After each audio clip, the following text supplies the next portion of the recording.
Left over idli வச்சு சூப்பராக ஒரு ரெசிபி, அதுவும் இண்டோ சைனீஸ் ஸ்டைலில் நம்ம பண்ணலாமா? இது பார்த்தீங்கன்னா கிட்டத்தட்ட பேச்சுலர்ஸ் ரெசிபி தான். வாங்க ட்ரை பண்ணலாம்.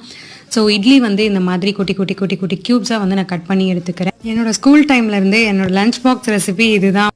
ஒரு கடாய் எடுத்துக்கோங்க. தேங்காய் எண்ணெய் நான் ஆட் பண்ணியிருக்கேன். ஸோ இது கூடவே சீரகம், பூண்டு, பச்சை மிளகா ஆட் பண்ணியிருக்கேன். வெங்காயம் க்யூப்ஸ் தான் நான் ஆட் பண்ணியிருக்கேன். ஸோ நீங்கள் ஃபைனாக சாப் பண்ணுன்றது இல்லை. சால்ட் ஆட் பண்ணிவிட்டு நல்லா நீங்கள் வதக்கிக்கோங்க. உங்களுக்கு சாஸஸ் என்னென்ன சாஸஸ் வேணுமோ நீங்கள் ஆட் பண்ணிக்கலாம். நான் பார்த்தீங்கன்னா chilli sauce, soya sauce, tomato sauce நான் ஆட் பண்ணியிருக்கேன். டொமேட்டோ சாஸ் மட்டும் 2 ஸ்பூன்ஸ் ஆட் பண்ணியிருக்கேன். நான் லைட்டாக தண்ணி ஊற்றி நல்லா கொதிச்சதுக்கப்புறமா நீங்கள் வந்து பெப்பர், சில்லி ஃப்ளேக்ஸ், நீங்கள் ஆரிகேனோ வேணும்னாலும் நீங்கள் ஆரிகேனோ ஆட் பண்ணிக்கலாம். நான் கசூரி மெத்தி ஆட் பண்ணி அவ்வளோதாங்க. இட்லி போட்டு நீங்கள் அப்படியே ஃப்ரை பண்ணி எடுக்கிறது தான்.